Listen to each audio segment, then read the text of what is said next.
Good morning mga kauban. Dito tayo sa kanto ng Magdalena. May nakatagilid dito, tumawid na truck dito na may laman trigo. Yon. Ang petsa po ngayon, March 12, alas 7 ng umaga. Yon. Sasakyan na manggagaling po ng Bukawi, going to Balagtas, hindi na po sila makakadaan dito. Lalo na po yung mga PUJ na dito po dumadaan sa may gawing kanan na to. Yan. Wala na po nakakadaan. Yun, yung mga nakakaalam na may nangyari dito na hindi na po makakaligo, doon na po nagka-counterflow sa may parting McDo. Ayan, katulad po ni Sir nito. Nag-counterflow na siya dahil hindi siya makakapasok sa Magdalena kundi sa dadaan sa may gawin ng McDo, sa may Balagtas Bridge. So ito po yung sitwasyon dito sa may barangay ng San Juan mga kauban. Ayan, lapitan natin. Nakausap ko, mga madaling araw pa to or kagabi pa nangyari to mga kauban. So ito, sumabog na po yung langis niya, makakita nyo. Tagilid na tagilid, taob na taob. Kaya yung mga sasakyan dito, sobrang traffic na nito mga kauban. So napakahaba nito, 2, 4, 6, 8, 10, 12, 14, 16, 18, 24, 24 gulong mga kauban. So dito may nagasas dito na barangay ng San Juan. So sobrang traffic, napaka-traffic.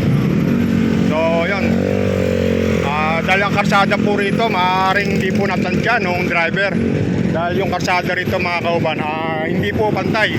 Maaaring kumanan siya rito, hindi niya napansin na pababa po yung karsada rito na hindi pa nga po gawa. Kaya po tumagilid po itong truck na to mga kauban na may laman trigo. So sir, mga anong oras nangyari yan kaya? Alas 2 pasado. So sabi ni sir, barangay kayo ng San Juan sir. Barangay po kayo rito. Okay. Si sir, barangay tanod ng San Juan, si Deputy. Mga alas 2 pasado rin po na madaling araw na mangyari po to.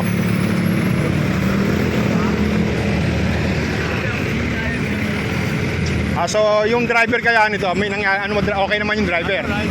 Pahinante. Hindi naman po na-disgrasya na ano, wala naman. Okay. So yun, yung driver naman po, pahinante nito, kasama nito. Okay na, ligtas naman daw, sabi nila sir. So ito, matatagalan to dahil uubusin pa tong laman nito bago tumayo tayo mga kauban. Kailangan mailipat sa ibang truck. So wala pang responde itong truck na to. So yun, sobrang traffic na rito mga kauban sa parting San Juan na to mga kauban. Dahil nga po, imbis na nadadaanan po ng motor tong gawing kanan, so hindi na po talaga makakadaan. Kaya magsisiksikan po sila dito sa may gitna. At pagdating naman po sa may munisipyo, sa lumang munisipyo, traffic din po ron mga kauban. Kaya ang volume ng sasakyan dito sa barangay San Juan hanggang Bukawi na po to sigurado. Yan. Sigurado napakahaba na po ng traffic. So yung mga dadaan dito sa may Balagtas, lalo going to Malolos mga kauban, maglaan po tayo ng oras para hindi po tayo malit sa ating pupuntahan. Dahil nga po meron dito aksidente na itong truck na to tumaob. Kung mapapansin nyo, yung truck na to napakahaba po, halos 24 ang gulong nito. Ito may laman daw po yata ng trigo to, pero hindi po trigo laman ito mga kauban.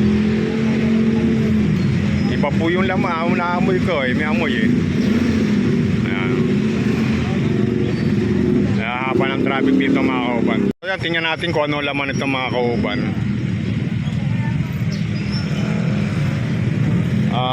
Hindi ko alam kung ano itong laman na to. Pero amoy langis siya mga kauban, parang pinato yung ano, pero parang lupa rin siya. Ayan. Ano laman ito? Kopra po. Kopra, yun, dinurog na. Opo. Kayo po ba yung kasama rito? Kasama kayo rito? Kasama kayo? Ano, pahinante kayo sir? O driver? Mabuti sir, nung mangyari naman to hindi po kayo, sabihin okay naman yung ano, yung wala namang, hindi ba kayo nasugatan? O hindi natantya yung karsada dahil akalan pantay. No, hindi kabisado. Malayo, Lusingan magaling. Opo, hindi nyo akalain na itong lugar na to mababa pala, no? Hindi natantya, no? Buti wala namang dumadaan tao na mangyari, no? Madaling araw. Oo nga po, buti hindi nakadisgrasya. So yun, ang laman mo pala nito, Cobra. Yun, sabi ni sir. Ayan. Tapos yung mga tao dito na po nang gigilid sa may gawing ito, kasya lang po bisikleta. Kung mapapansin nyo po mga kauban, buti yung pangyayari na yan, yung driver tsaka yung pahinante, hindi naman po na ano raw po, hindi naman po nasugatan, okay lang po sila. Ayan. laman upan na ito, Copra.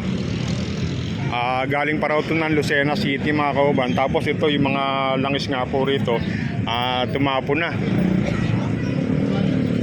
So yun, kung sakali malayo panggagalingan ng respondent ito, aabutin pa ng araw. Tapos dito po nagkalat po rito yung mga side mirror, yung salamin, ito na nga po rito nakakalat ng mga kauban.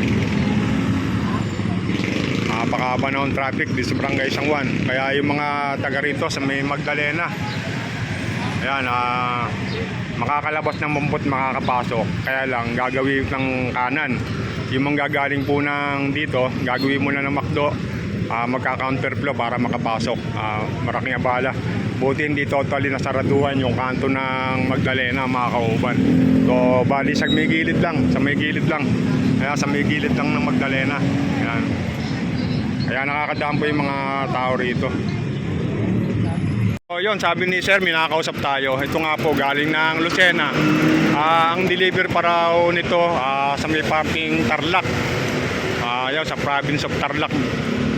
Dadalhin pa ako sa Tarlac. Tapos may responding na sila.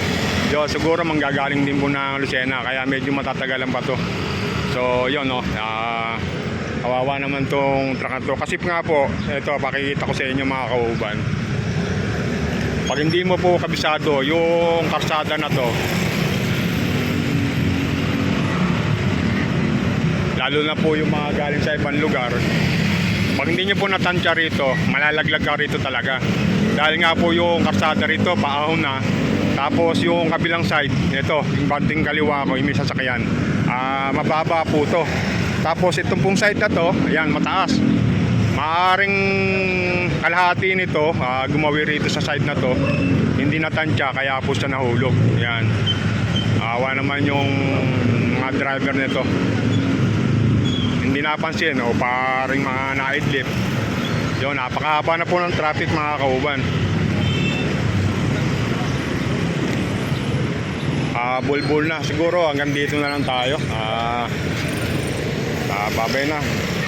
God bless. Ingat po tayong lahat, lalo na po sa gabi.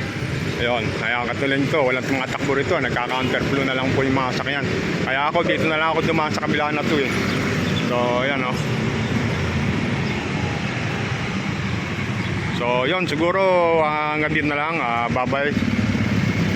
Ingat po tayong lahat, ingat po tayo.